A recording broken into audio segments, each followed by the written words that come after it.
form of tangents. विजय, ए विजय, चल छोड़। पहला पॉइंट फॉर्म, वही कॉन्सेप्ट। अगर मान लेते हैं ये एलिप्स है हमारे पास, ये एलिप्स जिसकी इक्वेशन है X square upon A square plus Y square upon B square equal to 1।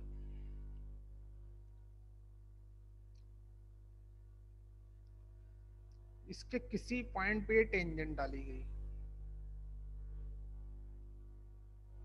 ये पॉइंट है P, x1 कॉमा y1, ये पॉइंट गिवन होगा, ये कर्व गिवन होगा। और अगर हमसे इक्वेशन ऑफ टेंजेंट जानना चाहे तो क्या करेंगे दिव्या बेटा? हेलो, x की जगह x1 और y की जगह y1। x की जगह नहीं भाई, एक्स स्क्वायर की जगह पर, एक्स स्क्वायर की जगह पर x1 लिखते हैं, y स्क्वायर की जगह y1 लिखते हैं, इक्वल टू 1। बस हो गया। यही पॉइंट फॉर्म ऑफ टेंजेंट। और ये कहां कहां काम आती है जानते ही हो, कि जब बोल दे ये लाइन इसकी टेंजेंट है, पॉइंट ऑफ कांटेक्ट निकालो, इससे बेहतर ऑप्शन नहीं। जब पॉइंट उस पर लाई करे, इक्वेशन ऑफ टेंजेंट पूछे, इससे बेटर ऑप्शन नहीं है। कंडीशन पता करनी हो, इससे भी निकाल सकते हैं।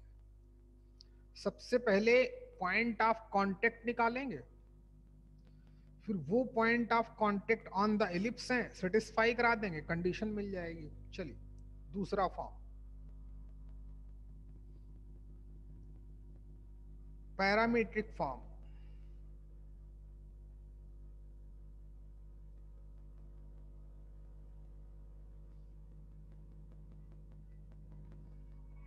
ये एलिप्स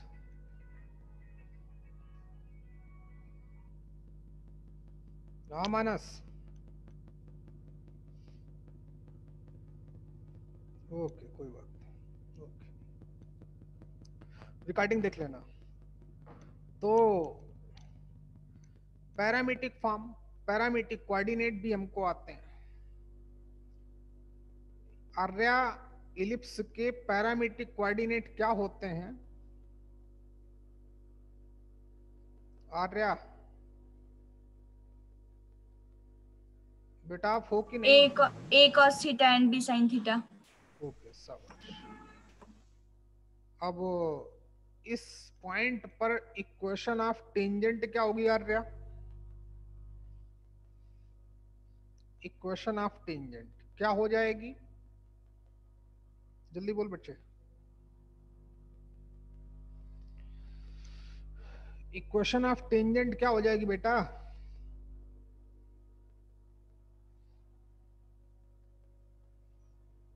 सर एक्स स्क्वायर की जगह हम x1 अपॉन a स्क्वायर लिखेंगे। x1 की जगह क्या लिखोगे?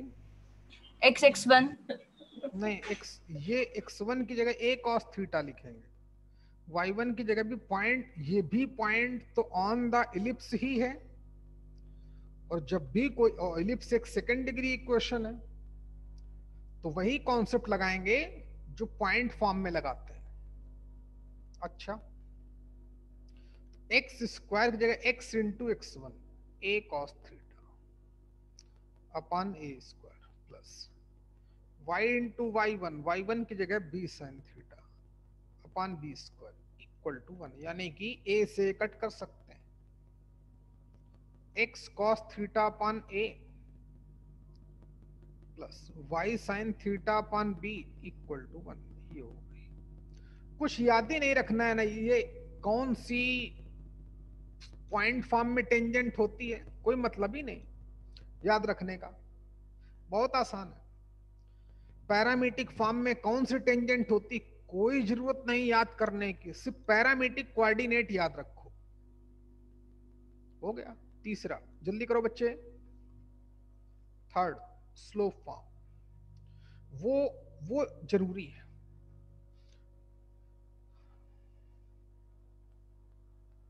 हो गया, कर लिया बच्चे? चलिए थर्ड, स्लोप फॉर्म। विजय, आवाज आ रही कि नहीं? चलो बताओ, मान लिया कि line y equal to M X plus C tangent किसकी, ellipse X square upon A square plus Y square upon B square equal to 1 की, तो क्या कंडीशन होगी? कंडीशन पता करेंगे, सी की वैल्यू निकाल के यहां वापस कर देंगे, वो लाइन ऑलवेज स्लोप फॉर्म में टेंजेंट होगी। विजय, आवाज मेरी सुन पा रहे हो कि नहीं भाई? विजय अभी तक? हाँ सर। बताओ बेटा। y की वैल्यू वह सब्स्टिट्यूट करेंगे, कहां पर? वो इलिप्स की इक्वेशन में। हाँ, फिर लेंदी मेथड, ये तो मैंने सिर्फ सर्कल में बताया था, इससे भी बेटर ऑप्शन दिए थे। जल्दी बोलो। इससे भी बेटर ऑप्शन हमको बताए गए थे। ये भी एक तरीका है, y की वैल्यू यहां से उठा के यहां पर डालेंगे, x के टर्म में क्वाड्रेटिक इक्वेशन आएगी, d0 पुटअप कर देंगे तो कंडीशन आ जाती। दिव्या बताओ बेटा, कैसे कैसे कंडीशन पता की जाए? दो तरीके और बताए थे, एक बोला था कि पॉइंट फॉर्म का भी यूज कर सकते हो और पैरामीट्रिक फॉर्म का भी यूज कर सकते हो, और ये वहां पर मैंने ये भी कंफर्म किया था कि फॉर कंडीशन निकालने के लिए पैरामीट्रिक फॉर्म से बेटर ऑप्शन नहीं होता है। तो सीखें, याद रखा करो भाई विजय।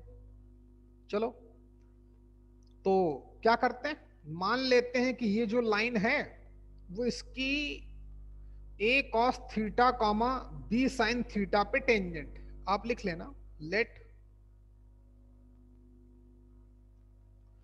Line mx minus Y plus C equal to 0, y को उस तरफ ले गया बराबर है, is a tangent to the ellipse to the. आज बच्ची आई थी देखो, फिर चली गई। अब मोहित सागर कहाँ गई? बिटिया अपनी प्रिया आई थी फिर चली गई। अभी क्लास पढ़ने, क्लास में नहीं। हाँ आ गई आ गई आ गई। मान लिया लेट ये वाली लाइन इसकी टेंजेंट है at the point parametric coordinate पर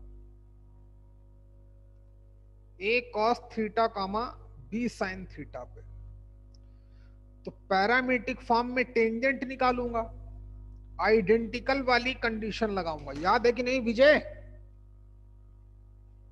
हेलो, जल्दी बोल भाई। हाँ सर। थीटा को एलिमिनेट कर देंगे तो अपने आप कंडीशन पता चल जाएगी। चलिए, तो आज मानस क्लास में नहीं आ पाएगा, उसका फोन आया था। चलो छोड़ो, तो टेंजेंट निकालें, अभी तो निकाली ही थी तो उसको अच्छे से लिख देते हैं। एक a से a कट जाएगा तो x cos theta upon a plus y sin theta upon b minus 1 equal to 0। Parametric form में टेंजेंट फाइंड आउट कर ली। ये भी टेंजेंट है, ये मैंने टेंजेंट मान ली है, तो दोनों हो गए आइडेंटिकल। तो आइडेंटिकल वाली कंडीशन लगा दो, x का multiple cos theta upon a, इस वाली लाइन में x का multiple m equal to y का multiple sine theta upon B, यहां पर कितना -1, तो माइनस हो गया, इक्वल टू यहां पर -1, वहां पे सी, गेम ओवर। पहले और आखिरी को लेकर कॉस थीटा की वैल्यू निकाल लो, सेकंड और लास्ट को लेकर साइन थीटा की वैल्यू निकाल लो, दोनों को स्क्वायर करके ऐड कर दो, सी की वैल्यू आ जाएगी। बस भैया इतना ही करना है। देखो तो जैसे मैंने taking first and last, we got cos theta equal to minus am upon c, and also taking second and last, we got sin theta equal to b upon c. For condition squaring and adding, theta गायब हो गया, A M B और सी में relation आ गया, यही हमारा motive था। चलिए स्क्वायरिंग एंड एडिंग, जैसे स्क्वायर करके ऐड किया तो लेफ्ट साइड तो 1 हो गया, cos square theta plus sine square theta, right side A square M square upon C square plus B square upon C square, LCM लिया, क्रॉस मल्टीप्लाई किया, C square की value आ गई। ये बात सभी के समझ में आई कि नहीं आई? बहुत इंपॉर्टेंट कंडीशन है, कितनी आसानी से पता कर ली, आप समझी गए होगे। चलो कंप्लीट करो।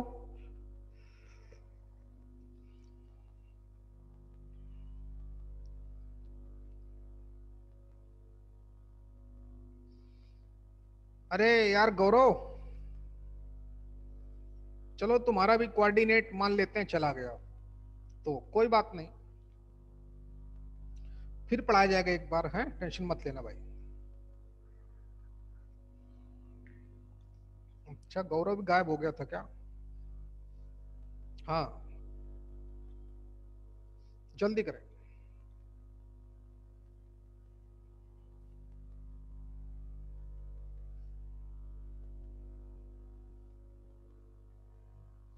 अब जिन बच्चों ने ये 5 टॉपिक अच्छे से पढ़े, सर्कल, पैराबोला, इलिप्स और हाइपरबोला, वो हमेशा लीड में रहेंगे। लीड का मतलब, अब जो भी बच्चे हमारे यहाँ त्रिपाठी क्लासेस में आएंगे, 20 बच्चे और आएंगे, 40 बच्चे और आएंगे अगले साल, तो मतलब 12th में तो कम से कम आपको 70-80 बच्चा मिलेगा आपके कंपटीशन में अपने यहाँ पर। लेकिन आप लोग हमेशा लीड में रहोगे अगर ये 5 टॉपिक आपने अच्छे से ईमानदारी से पढ़े हैं तो। मतलब चाहे जितना तेज बच्चा आ जाए, जितना तेज आ जाए, चाहे चैंपियन ही क्यों ना आ जाए, आपके उससे 20 मार्क्स ज्यादा ही आएंगे, याद रखना। बोला था ना 5 टॉपिक कम से कम आपको 4 से 5 क्वेश्चन देता है, तो 20 नंबर उससे आप आगे ही रहोगे। चलिए कोई बात नहीं।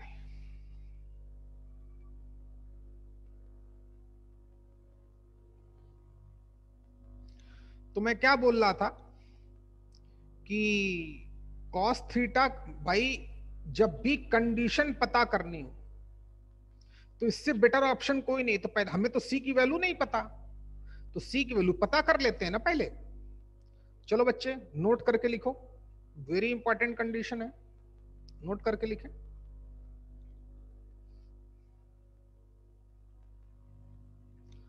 लाइन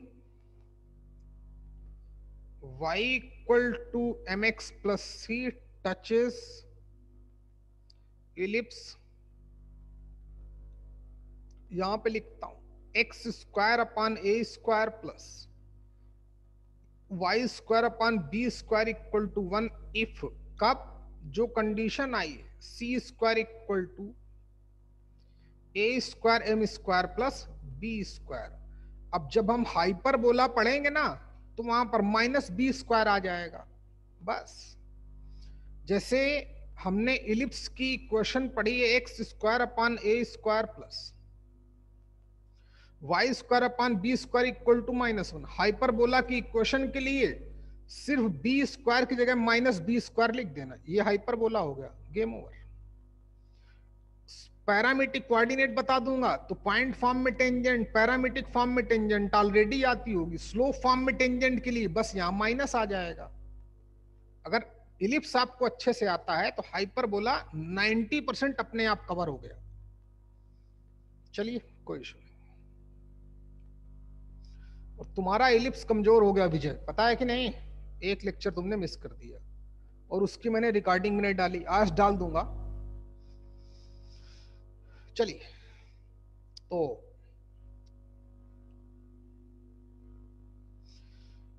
इस तरीके की लाइन, इस तरीके की इलिप्स की टेंजेंट कब होती है? जब सी स्क्वायर की वैल्यू इतनी आ जाए। ओके, इसका रिवर्स, सी की वैल्यू यहां निकालूंगा तो अंडर रूट ऑफ आ जाएगा, यहां पुटअप कर दूंगा तो वो लाइन ऑलवेज टेंजेंट हो जाएगी। सेकंड नोट इसी में, सी की वैल्यू यहां से निकाले वहां पुटअप करें तो line y equal to mx plus under root of a square m square plus b square क्या होगी? Always tangent to the ellipse. x square upon a square plus y square upon b square equal to 1। कितने काम आती है आप जान ही चुके होंगे। Also this equation called slope form of tangent। ये इक्वेशन हमारी स्लोप फॉर्म ऑफ टेंजेंट कैसे निकालेगी? बहुत इजी कॉन्सेप्ट है, हमें किसी का याद नहीं रखना, भूल जाएंगे तो आसानी से पता कर लेंगे। तो पैरामीट्रिक कोऑर्डिनेट याद होनी चाहिए। भूल गए तब भी पॉइंट फॉर्म से भी काम हो जाता है, लेकिन थोड़ा लेंदी होता है। चलिए तो हमारा ये टॉपिक हो गया खत्म। कुछ क्वेश्चन करते हैं, फिर एक दो पॉइंट सर्कल में भी नहीं पढ़ाए थे, टॉपिक खत्म हो जाए, उसके बाद इलिप्स भी खत्म हो जाए, हाइपरबोला भी खत्म हो जाए, फिर कुछ कॉमन पॉइंट और हैं दो तीन, तो वो भी पढ़ा दूंगा, टेंशन मत लेना। जैसे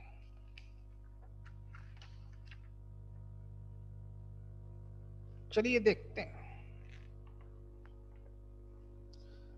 देखो अभी मैंने ज्यादा नहीं पढ़ाया, फिर भी इसके आप जाने कितने क्वेश्चन कर डालोगे। नंबर ऑफ क्वेश्चंस, पहला, दूसरा, तीसरा, चौथा, पांचवा, छठवां, सातवां, सब लाइन से कर दोगे। नहीं विश्वास है तो देखो, मेरे पास बेटा अपनी बुक नहीं है, लेकिन दूसरी बुक है जिसके कुछ क्वेश्चन अपने में मिलते हैं। पुरानी बुकलेट थी अपने सेंटर की, वो रखी। तो चलिए आप JR चिप्स निकालें और उसमें से क्वेश्चन नंबर 1 देखें जो 2004 में आया है। जरा पढ़ो बच्चे, क्या क्वेश्चन है? आर्या,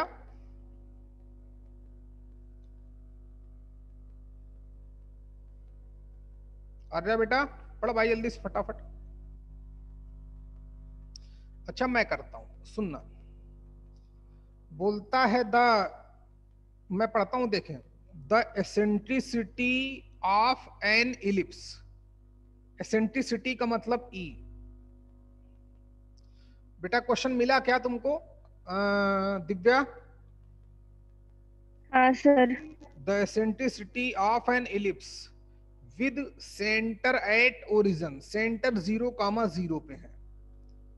हमने दो ही केस पढ़े इलिप्स में, सेंटर 0,0 पे ही था। एसेंट्रिसिटी बोलता है वो 1/2 है। चलो बहुत अच्छी बात है, सेंटर 0,0। और बहुत आसान क्वेश्चन है, 2004 का क्वेश्चन है, 1 मिनट से ऊपर नहीं लगेगा, बस समझ लेना बच्चे। नहीं समझ पाओगे तो फिर नहीं कर पाओगे। If one end of directrix, if one end of directrix, वो बोलता है x इक्वल टू 4 है, तो फिर बोलता है जो इक्वेशन ऑफ इलिप्स होगी वो बताओ। चलो दिव्या, चाहिए बताना कि ये कौन सा केस हो सकता है, केस 1 की केस 2? जल्दी बोलो दिव्या, टाइम बिल्कुल नहीं। केस 1 केस 1 कैसे आइडेंटिफाई किया? x is equals to 4। शाबाश, क्योंकि directrix x equal to something given है, और केस 1 में क्वेश्चन में दम नहीं है। केस 1 में हमको डायरेक्टिक्स क्या बताई गई है? a/e। इलिप्स की इक्वेशन पूछिए, इलिप्स की इक्वेशन क्या होती है? x² / a² plus y² / b² equal to 1। हमें a चाहिए, b चाहिए, और कुछ चाहिए ही नहीं, मैंने पहले ही इन्फॉर्म कर दिया था। इलिप्स की गाली बेटा साफ कर देना, बहुत गंदी हो गई है। For the equation of ellipse हमें सिर्फ a और b की रिक्वायरमेंट होती है। तो क्या दिव्या तुमको a पता चल रहा है क्या? ये तो पता ही चल गया। e की वैल्यू उसने हमको दे ही रखी है, और हमें डायरेक्टिक्स बताई गई है x इक्वल टू a/e, और उसने डायरेक्टिक्स क्या दी है? Equal to 4। तो दोनों को कंपेयर कर दूंगा, ध्यान देना बच्चे, a/e इक्वल टू 4 हो जाएगा। e की वैल्यू कितनी है? 1/2, वैल्यू पुटअप कर दो। तो a/1/2 इक्वल टू 4, तो 2 ऊपर चला जाएगा, तो 2a इक्वल टू 4। तो a की वैल्यू कितनी आ गई? 2। चलो आधा काम तो हो गया। चलो बच्चे यहां तक करो फटाफट।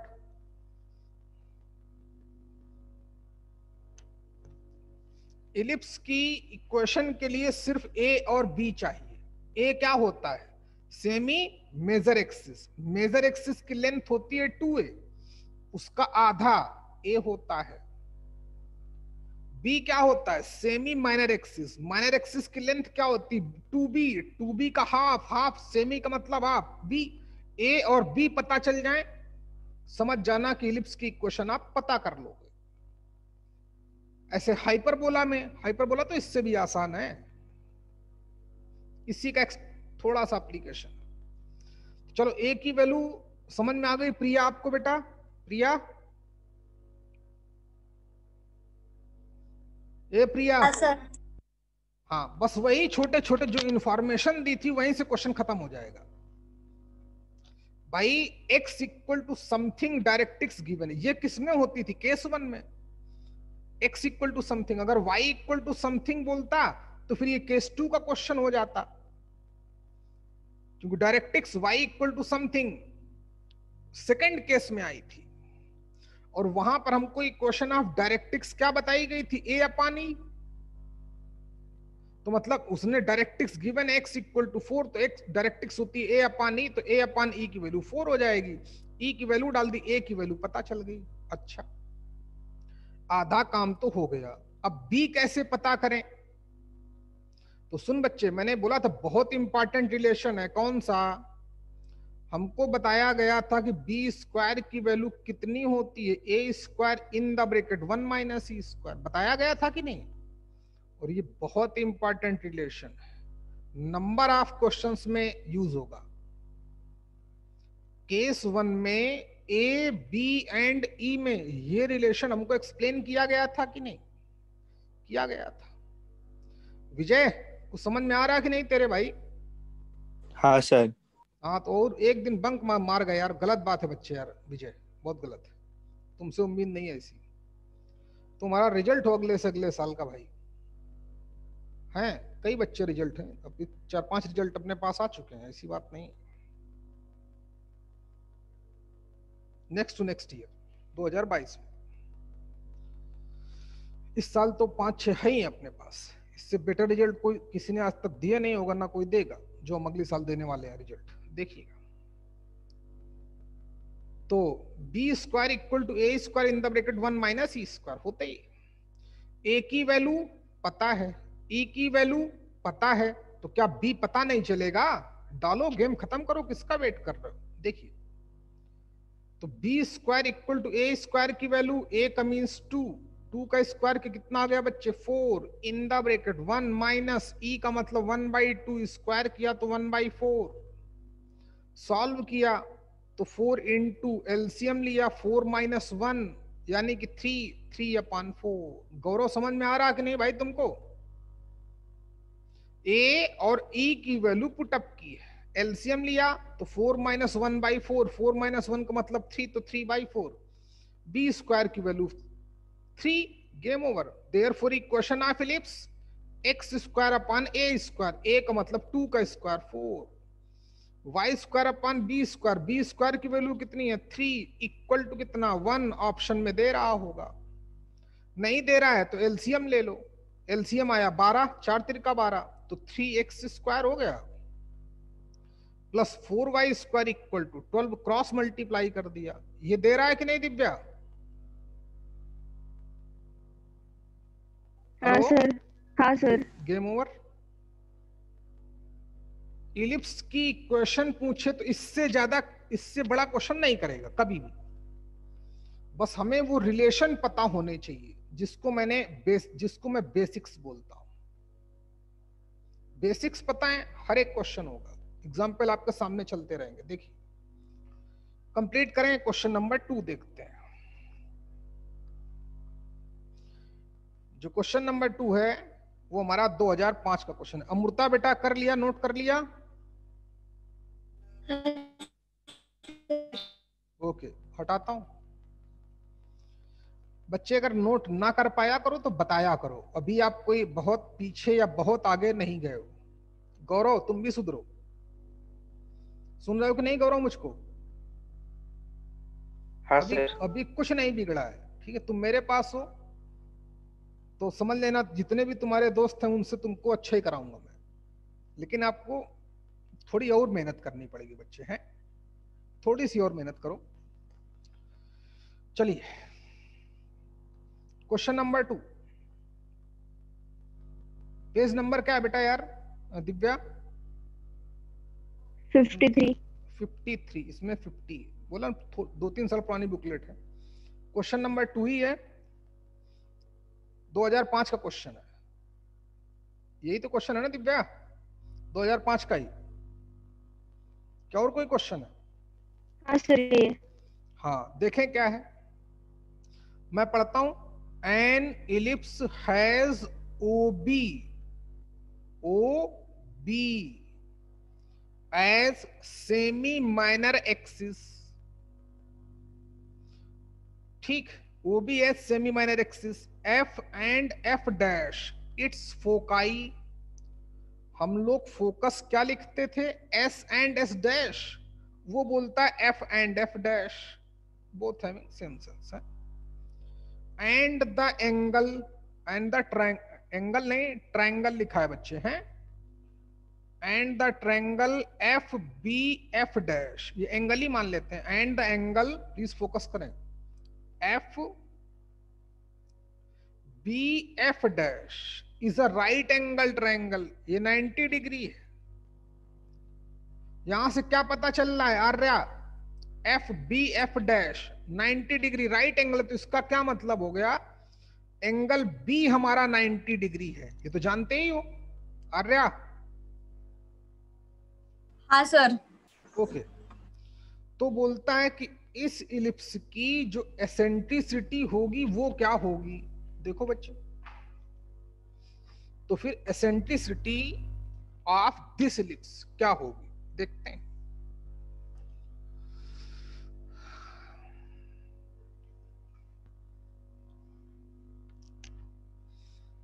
समझो, कोई दम नहीं है। ये बताओ अच्छा है कि कौन सा केस है दिव्या, कौन सा केस है?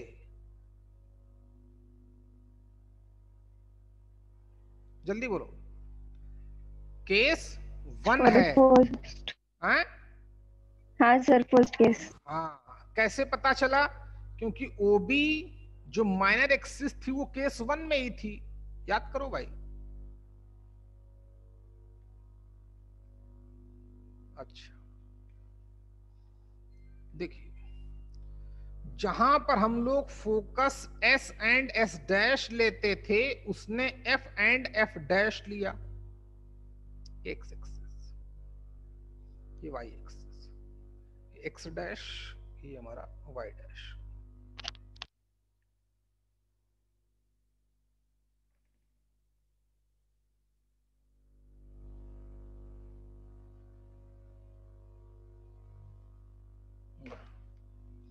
अच्छा, ये बी हो गया, ओ बी, ये हो गई सेमी माइनर एक्सिस। देखना कितना आसानी से क्वेश्चन होगा, बट डरना नहीं।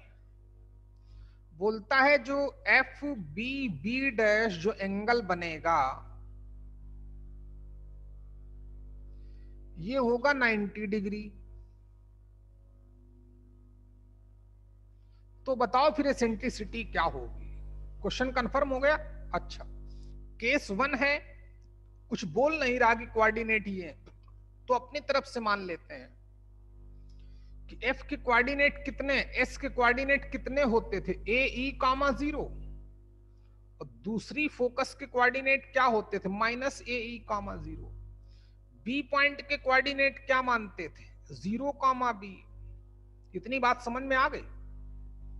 अच्छा, अब यहां पे कैसे मैथ्स लगे कि ई की वैल्यू आए? तो आर्या इसमें मुझ में क्या मैथ्स लगती हुई दिख रही है? बी पर 90 डिग्री। तो कैसे मैथ्स लगाऊं कि क्वेश्चन आगे बढ़े? इतना तो मान लो हमको पता था कि O B semi minor axis हो गई, एफ और एफ डैश अगर फोकाई हैं तो ऐसे ही पोजीशन होगी, उनके कोऑर्डिनेट ए कामा 0 माइनस ए कामा 0 0 कामा बी होते हैं, ये भी पता है। लेकिन मैथ्स लगना शुरू कैसे हो? आर्या जल्दी बोल वरना टाइम नहीं है। अमृता आप बोलो।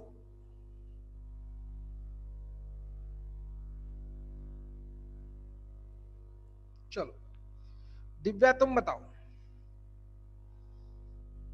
क्या लग रहा है? ऐसा कौन सा कॉन्सेप्ट दिख रहा है जो लगा सकते हैं? चलो कोई बात नहीं, छोटे होगी, लेकिन ध्यान दो भाई। देख बच्चे, ये लाइन और ये लाइन परपेंडिकुलर हैं कि नहीं है? क्या हम बी एफ डैश लाइन की स्लोप निकाल सकते हैं कि नहीं? Slope of line joining 2 point. क्या एफ बी लाइन की स्लोप निकाल सकते हैं? इजिली निकाल सकते हैं slope of line joining 2 point.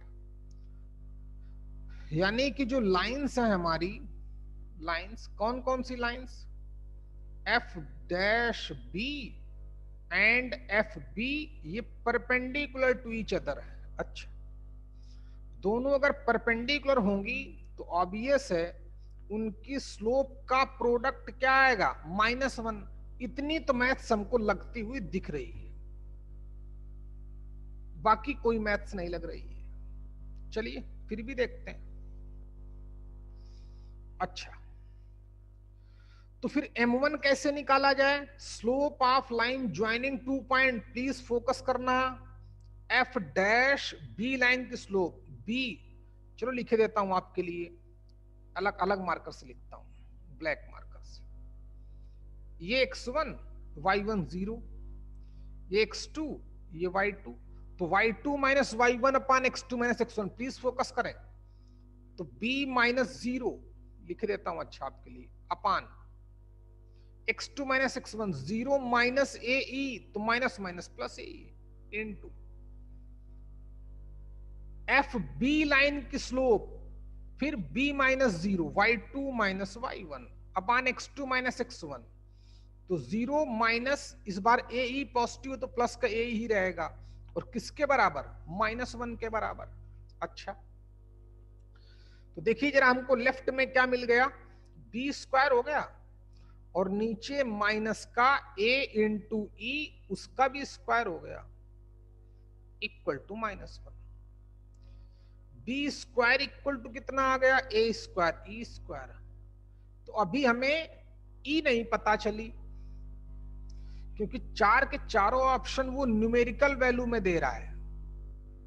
वैसे तो ई हमें यहां से पता चल गई कि बी अपान ए हो जाएगी, लेकिन उसके ऑप्शन न्यूमेरिकल वैल्यू में। देखो पहला ऑप्शन क्या है, पहला ऑप्शन है 1/√2, सेकेंड ऑप्शन है 1/2, थर्ड ऑप्शन है 1/4, and last one option is 1/√3।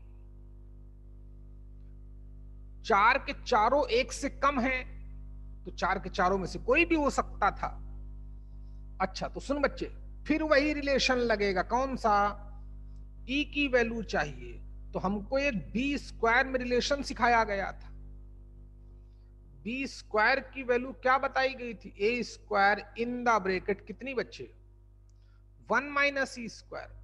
तो यहां पर बी स्क्वायर की वैल्यू इतनी डाल दो, बोला हर क्वेश्चन में लगेगा, डालो जरा बी स्क्वायर की जगह पर, बी स्क्वायर की जगह पर पुटअप किया, A square in the bracket 1 minus E square equal to क्या चल रहा था, equal to A square, E square चल रहा था, कुछ भी नहीं किया, इस रिलेशन हमको ऑलरेडी सिखाया गया था और वही इन्फॉर्म किया गया था कि बहुत इंपॉर्टेंट रिलेशन है।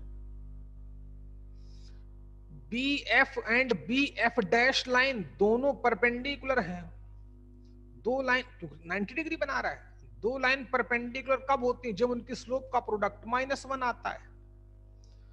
तो B square equal to A square E square, लेकिन हमें चाहिए ई एसेंट्रिसिटी। तो अब जब गायब करेंगे, कुछ मैथ्स लगाएंगे तभी तो खत्म होगा। तो बी स्क्वायर की वैल्यू ये बताई गई थी, पुटअप की, ए स्क्वायर से ए स्क्वायर चला गया, आंसर मिल गया होगा। देखो तो 1, ई स्क्वायर उधर गया तो E square plus E square negative हो जाकर उधर पॉजिटिव हो गया, तो 2 ई स्क्वायर आ गया। तो ई स्क्वायर की वैल्यू 1/2 आ गई, तो ई की वैल्यू 1/√2 आ गई, जो ऑप्शन में दे रहा होगा, दे रहा है, फर्स्ट इज करेक्ट ऑप्शन। बात समझ में आ रही कि नहीं दिव्या तुमको ये? हाँ सर। चलो अगला क्वेश्चन देखो, क्वेश्चन नंबर 3। जो मैंने वो रिलेशन सिखाया था, बहुत इंपॉर्टेंट रिलेशन है। तीसरा क्वेश्चन देखते हैं, थर्ड, जल्दी करो बच्चे, कहीं एक्स्ट्रा मैथ्स नहीं लगाई, कहीं ज्यादा बहुत हाई क्लास मैथ्स नहीं लगती, छोटे छोटे कॉन्सेप्ट हमें आईआईटी का क्वेश्चन कराते हैं। किसकी एसेंट्रिसिटी क्या होती है, किसमें क्या रिलेशन होता है, क्यों होता है, इतना पता है सफिशिएंट जेई के लिए। आगे बढ़ता हूं, आगे बढ़ू, चलिए क्वेश्चन नंबर 3 उसी बुकलेट का। हाँ देखिए कितना आसान क्वेश्चन है। इन एन इलिप्स, एक इलिप्स में the distance between its foci, हर बार मैंने लिखाया था distance between its foci 6, major axis 8। सुनो बच्चे, एस डैश गिवन है 6 एंड क्या बोलता है, एंड माइनर एक्सिस इज 8। अब माइनर एक्सिस में कौन सा केस लूं कि जो माइनर एक्सिस की लेंथ है वो 8। तो क्या बेटा इसमें हमको ए और बी की वैल्यू पता चल रही क्या, कि ए की वैल्यू इतनी है, बी की वैल्यू इतनी है, पता चल रही क्या आर्या, कि कौन सा केस है, कुछ पता चल पा रहा है? बिल्कुल नहीं, ए की वैल्यू पता ही नहीं, बी की वैल्यू पता ही नहीं, ना बताई। अच्छा तो मैंने बोला था जब हमें वो डाउट में रखेगा, ए और बी की वैल्यू नहीं बताएगा, या वो कंफर्म नहीं करेगा कि ए ग्रेटर देन बी है कि बी ग्रेटर देन ए है, तब मैंने क्या करने को बोला था आर्या, कौन सा केस मानने को बोला था, केस 1 या केस 2? Case first. गुड, बस वहीं से क्वेश्चन हो जाएगा। अब केस फर्स्ट होगा, कंफर्म हो गया। क्यों? क्योंकि बताइए नहीं उसने, इन्फॉर्म ही नहीं किया, नहीं इन्फॉर्म किया तो मैं ऑलवेज केस 1 एडमिट करूंगा। अच्छा अब केस 1 में डिस्टेंस बिटवीन डायरेक्ट्रिक्स जानना क्या चाहता है, कौन सा क्वेश्चन था, एसेंट्रिसिटी, इसमें भी ई की वैल्यू पूछ ली, ई की वैल्यू पूछ ली, ई चाहिए, करते हैं। अच्छा सीखो बच्चे, तो पहले केस में हमको डिस्टेंस बिटवीन फोकाई क्या बताया गया था, 2AE, याद है क्या, 6, ये गिवन है। और मेजर एक्सिस की लेंथ क्या बताई गई थी 2b इक्वल टू कितना 8, तो b की वैल्यू कितनी 4,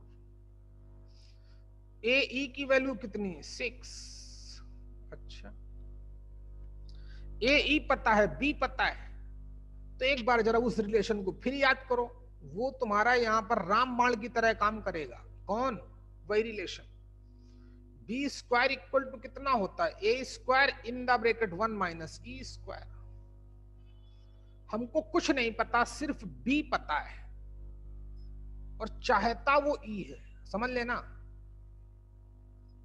चाहता वो ई है, लेकिन उसने हमको ए ई की वैल्यू बता दी है। तो जरा गौर से देखें, अगर मैं इस ए स्क्वायर का अंदर मल्टीप्लाई करूंगा तो फिर जो सेकेंड टर्म होगा, तो क्या हम लोग उसको ए ई का होल स्क्वायर नहीं लिख सकते क्या आर्या? भाई ए स्क्वायर ई स्क्वायर बचेगा कि नहीं? तो क्या उसको हम लोग ए ई का होल स्क्वायर नहीं लिख सकते? लिख सकते हैं सर। देखो बच्चे, फिर तो B square equal to A square इधर रखा और अंदर मल्टीप्लाई किया, सॉरी, तो ए स्क्वायर ई स्क्वायर को ए ई का होल स्क्वायर लिख दिया। अब क्वेश्चन खत्म हो गया। बी की वैल्यू यहां डालो, ए ई की वैल्यू यहां डालो, आपको ए की वैल्यू मिल जाएगी। ए की वैल्यू मिल जाएगी कि नहीं? जब ए की वैल्यू मिल जाए तो ए की वैल्यू यहां डाल देना, ई की वैल्यू ऑप्शन मैच करा लेना। चलो क्वेश्चन कंप्लीट करो, जल्दी करो।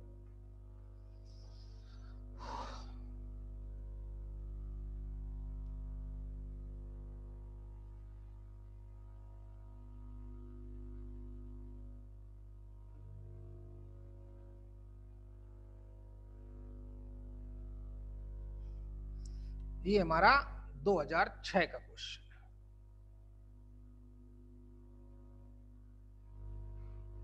ये भी हो गया। और देखते हैं, और आगे बढ़ते हैं। लगातार तुमसे क्वेश्चन होंगे। क्यों? क्योंकि तुम्हारे अंदर उतना मैंने पुटअप कर दिया है कि कैसे क्वेश्चन हैंडल करते हैं, कैसे यूज करते हैं, सीखो और धीरे धीरे डेवलप करो।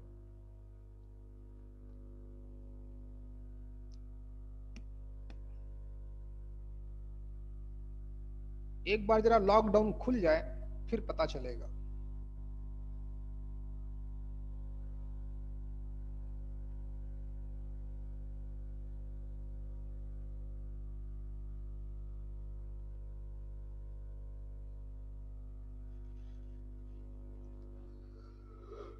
अरे प्रभु, देखो बच्चे, बी स्क्वायर आ गया। क्या आंसर? अमृता, क्या आंसर है ई की वैल्यू? अमृता बेटे, है कि चली गई? अमृता जल्दी बोल।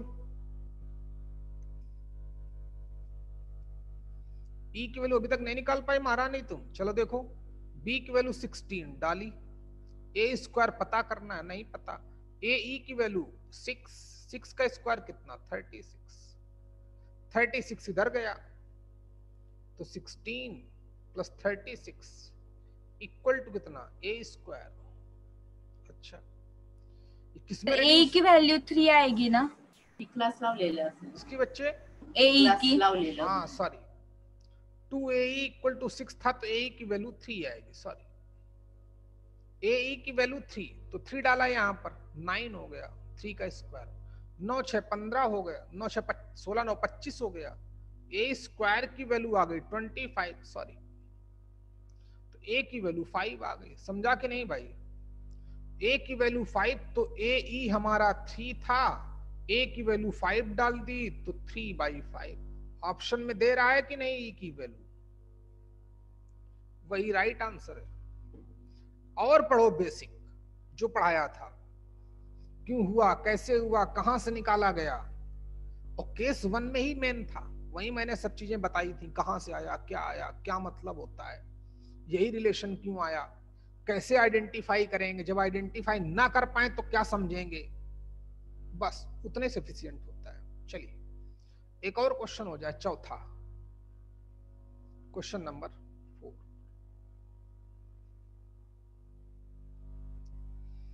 बोलता है a focus of N ellipse is at the origin. ये आपसे नहीं होगा है, पढ़ाएंगे फिर।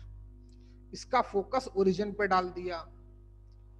The directrix is the line x equal to 4, दम नहीं है, and the eccentricity is 1/2, then the length of semi major axis. लेकिन आप ट्राई करना है एक बार, ना आएगा तो मैं बताऊंगा, क्योंकि सेंटर कहाँ पे, फोकस कहाँ पे डाल दिया। अब focus of an ellipse, focus 0,0 पे डाल दिया। ट्राई करोगे एक बार, ट्राई करना बच्चे हैं, ना है तुम कल पढ़ेंगे हम लोग। चौथा क्वेश्चन, पांचवा क्वेश्चन, छठवां क्वेश्चन, छठवां तो बहुत आसान है, पांचवा भी आसान है। The ellipse this intersected in a rectangle, नहीं सॉरी, द एलिप्स inscribed है ना, in a rectangle with coordinate axis with is turn described in another ellipse। सब धीरे धीरे बताए जाएंगे। अच्छा चलो आज के लिए इतने ही बहुत है, ठीक है। बाकी कल तुम्हारा खत्म हो जाएगा टॉपिक ही। मंडे से तुमको अपना हाइपरबोला भी 3 दिन में खत्म। हाइपरबोला तो पढ़ते ही खत्म। चलो भाई आज की क्लास के लिए इतना बहुत है, हैं? हेलो विजय, हाँ सर। दूसरा लेक्चर भी डालता हूँ भाई मैं, ढूंढ के। चल भाई क्लास ओवर। थक गया भाई, मैं बीमार तो चल ही रहा हूँ।